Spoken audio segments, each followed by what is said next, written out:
Choose the right web hosting plan. Have you ever wondered how to choose the right web hosting plan?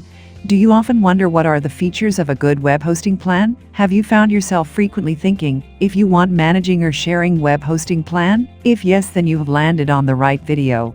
Welcome back to another episode of Colorful Finance, the #1 source for content centered around earning money from home. We provide you with theoretical experience in our videos and practical experience with the tools we provide you in the description. Subscribe to the channel so you're always up to date with our latest uploads. In this video, we'll take you through everything you need to know about choosing the right web hosting plan. Now let's get into it. There are many factors involved in choosing the right web hosting plan for your new website. The trick is to weigh the cost against the features provided. Of course, it is easy to get the cheapest price web hosting plan with an XYZ company. But this plan does not have SQL or PHP functions, it is limited traffic bandwidth, etc. So, really it depends on what your website needs are. Features of a good plan. To select a good web hosting plan, I recommend that at least features included are big traffic bandwidth, supports SQL and PHP, supports subdomains, panel for easy control, at least 5000 MB storage space, autoresponders, POP email accounts, FTP accounts, and backup support. Then from all these features, select the price that is within your budget. Some hosting providers charge a one-time setup fee, and some charge less if you pay 1 year's fees in advance. Also, look out for incentives like free domain names provided. This is a powerful draw that is quite common nowadays. If you are planning to host multiple websites, you need to choose a plan that supports multiple domains hosting on one single account. Some providers do support this, and it is mostly 2 or 3 domains. I heard of others that support unlimited domains, but you need to analyze the price factor against this option. The downside is that if the hosting provider server goes down, all your websites will be down as well. Don't put all your eggs in one basket, so to speak. Probably there are many other considerations before you decide on the web hosting plan that is most suitable for you. But time and effort spent on getting the right plan for the first time round are worth investing in. Managed or shared web hosting? For smaller websites, purchasing a server or paying to lease a dedicated server would be an unnecessary and very significant expense. Shared web hosting is an inexpensive and effective web hosting solution for most smaller websites. This type of hosting is referred to as shared web hosting simply because multiple websites share space on a single web hosting server. Web host servers are large and powerful and have sufficient room and bandwidth capacity to host multiple websites with ease. When you select a shared web hosting option, you purchase a package from a web hosting company that includes a certain amount of space and bandwidth on the company's server.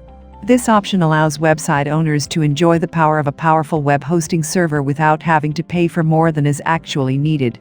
The number of other websites with which your site shares a web host depends on the size and bandwidth needs of each website, along with the capacity of the server. As long as your shared web hosting agreement includes a sufficient amount of space and bandwidth for your needs, you don't have to worry about running out of room in a shared environment. If your website grows faster than you expect, you do find that it is outgrowing your current hosting agreement. You can always negotiate with your web hosting company to add additional space and bandwidth capacity to your current shared hosting agreement. Another option is to step up to a higher level of web hosting, which could mean getting a dedicated server with managed web hosting. Websites that deal with highly sensitive confidential information, as well as those that receive a great deal of traffic, are more suited for a dedicated web hosting environment than for shared web hosting. With dedicated web hosting, your website does not share a server with other websites. One web hosting server is dedicated specifically to your website. Most companies who need the capacity of a dedicated web host decide to go with a managed web hosting solution. This is because the actual management and administration of a dedicated host can be very time-consuming. If a website owner selects an unmanaged hosting option, he or she becomes responsible for every aspect of maintaining the web hosting server. Managing a web host is very time-consuming and involves everything from day-to-day maintenance to security issues.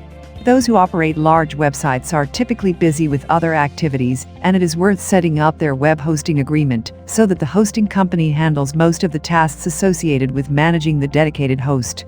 Another option for managed web hosting is simply to contract with an outside organization to handle the duties associated with managing the web host server.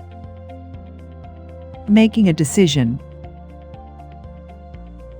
If your website is large enough to need dedicated web hosting, it is certainly in your best interest to go with managed hosting instead of unmanaged hosting, unless you employ a server maintenance expert who has the time to handle the large task of maintaining your web server.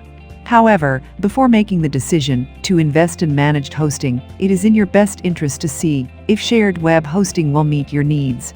Shared web hosting is significantly less than dedicated hosting options. Remember that shared web hosting is sufficient for most websites, so don't take on the expense of managed hosting if it is unnecessary. Tips on purchasing a web hosting plan. When a web hosting company is offering a $6.95 hosting plan, does this mean that you have to pay $6.95? The answer is yes and no. If you directly click on Sign Up and Order Now, you are absolutely paying for the full price, and you can't get any deals or extra offers. I'm going to teach you how and where to look for extra offers.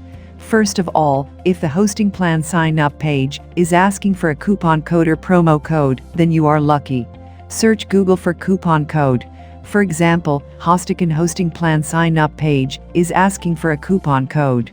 Search at Google, found me 𝐥𝐤𝐤 coupon. Tips number 2, look for the best sign-up terms. The most basic is to sign up for the 12 months terms. The best will be 24 months term. Lots of hosting providers give you a discounted price when signing up 2 years straight with them. For 𝐥𝐤𝐤, the 24 months term is $2 cheaper each month. This will give you a total savings of $24, and you can easily get a 20% to 50% discount for the second year. Never ever sign up for a single month or 3 or 4 months, because 99% of hosting providers will charge extra setup fees on this. With an annual plan, your setup fee is $0, and you usually will get a free domain name as well. So, what do we get here? $50 coupon code plus $24, saving for 2 years term plus free domain name for life.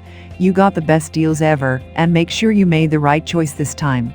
And with that, we've reached the end of this video all about choosing the right web hosting plan. Let us know in the comments section down below if you enjoyed this episode and found it helpful and interesting. Remember to leave a thumbs up before you leave. Also subscribe to Colorful Finance and click the notification bell so you're always up to date with our latest releases. As always, thanks for stopping by and watching. See you again soon in the next one.